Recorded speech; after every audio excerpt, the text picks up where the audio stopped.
Olá, senhoras e senhores, meus queridos amigos e irmãos em Cristo.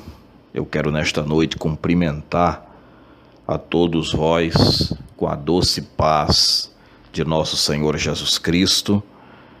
Neste dia, quando são 00:10 do dia 10 de setembro do ano de 2015, mais uma vez eu estou aqui para deixar este comentário bíblico para os senhores, para a nossa meditação. Quero, como sempre faço aqui, agradecer a todos pela visitação, pelos comentários, pelas participações. O meu muito obrigado. Que Deus em Cristo continue vos abençoando. Continuem visitando aí a nossa página no YouTube, procurando outras reflexões bíblicas, outros comentários, procurando também os nossos áudios, os nossos vídeos, e acessando também o nosso blog. Os senhores podem pesquisar lá no Google, digita lá a Voz da Palavra Profética, dá o Enter e o primeiro item na pesquisa é o nosso blog. Também tem lá várias mensagens à disposição de todos os senhores. Mais uma vez eu escolhi aqui para nós meditarmos um pouco um tema assim um pouco interessante, um pouco discutido, no meio da comunidade evangélica.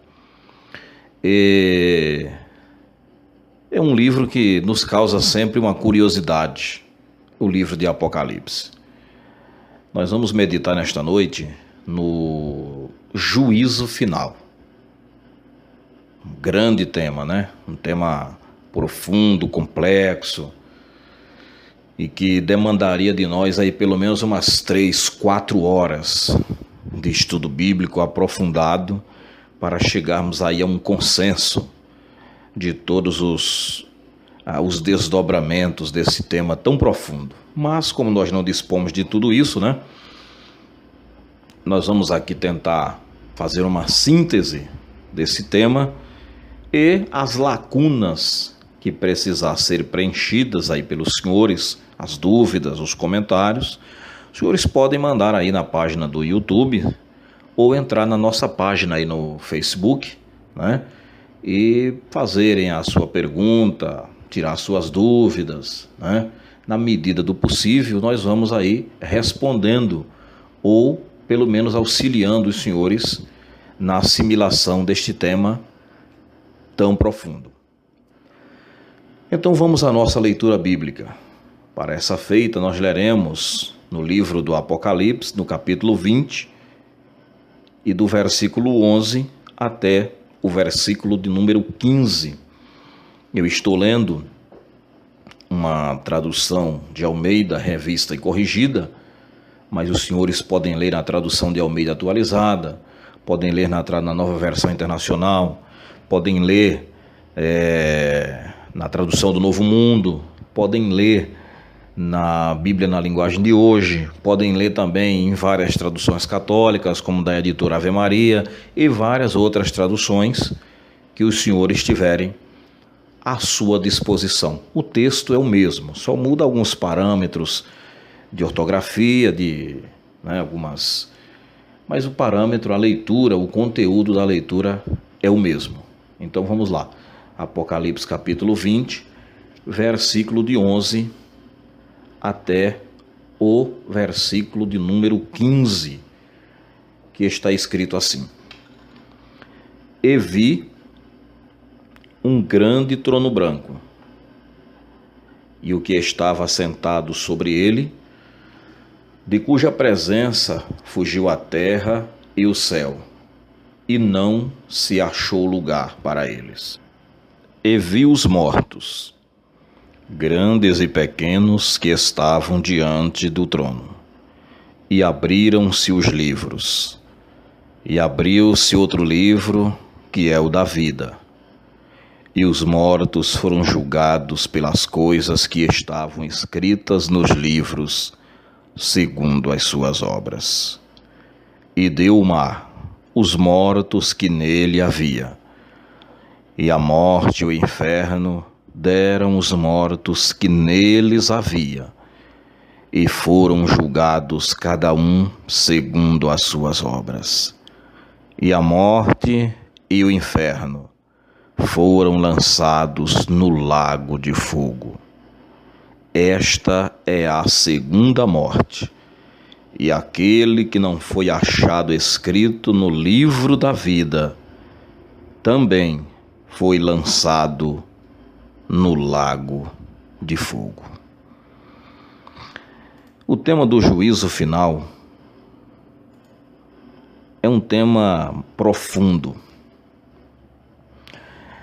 É um tema, como muitos outros da Bíblia Sagrada, que demandam algumas observações,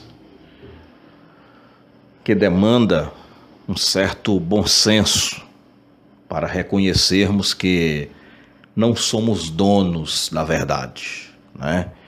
Temos um certo conhecimento até certo ponto, mas não somos donos da verdade.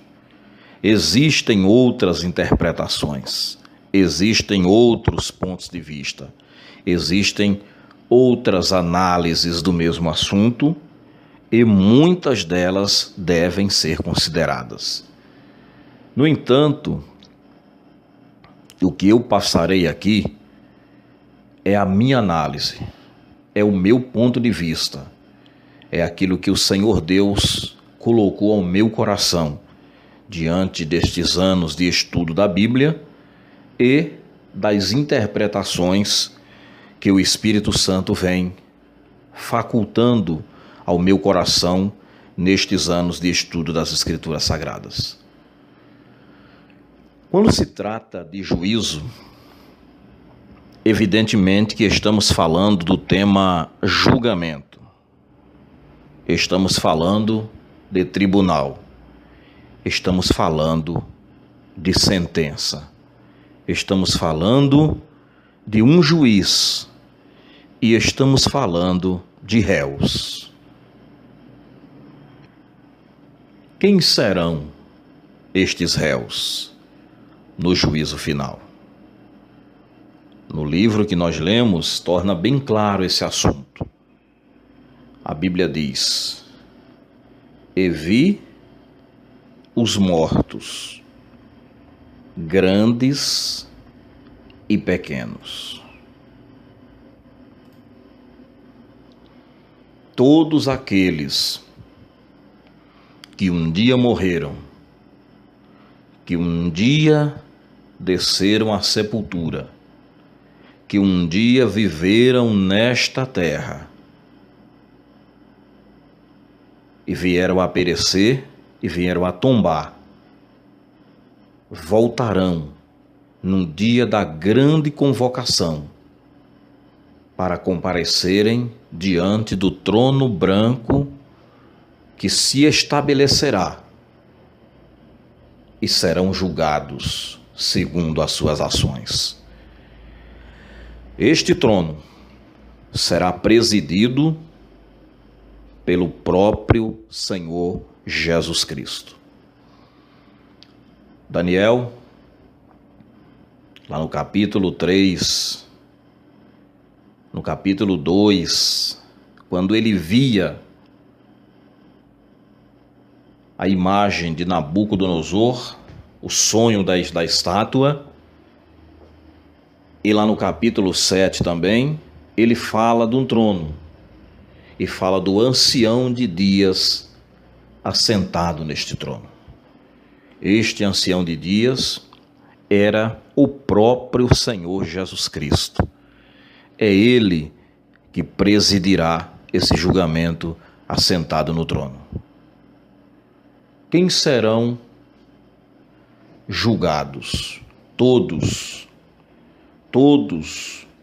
ser humano que passou por esta terra será julgado no dia do juízo final. exceto um povo, que a Bíblia diz que eles não passarão como réus por esse julgamento, que é a igreja.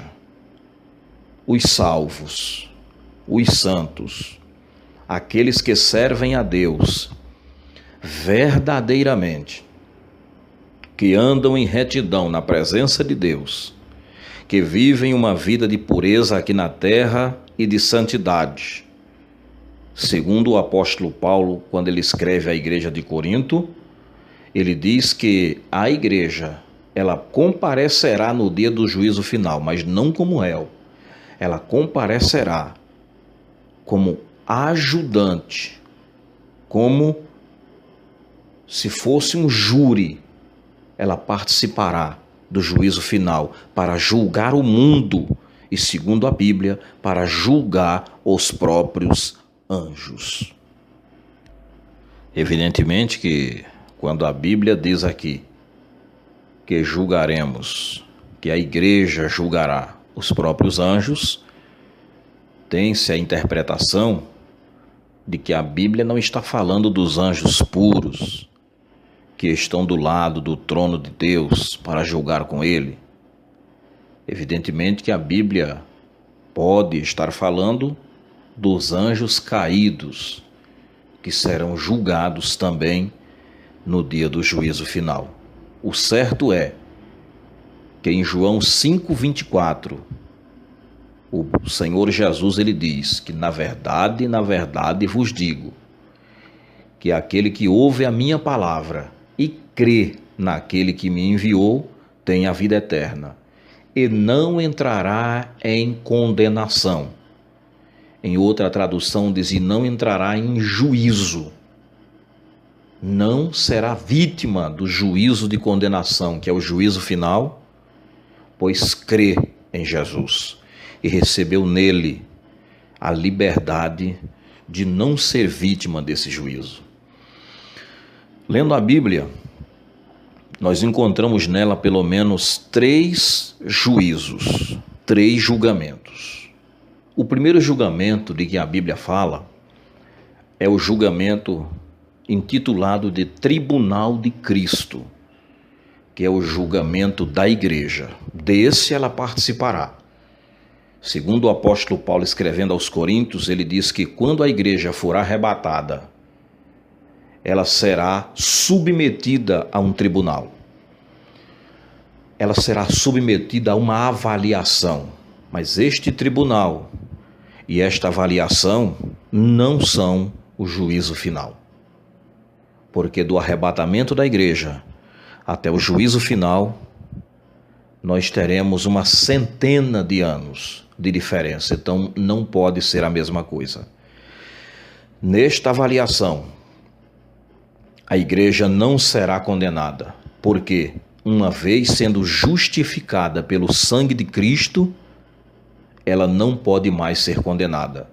Romanos 8 diz, portanto agora nenhuma condenação há para os que estão em Cristo Jesus, que já não andam mais segundo a carne, mas andam segundo o Espírito.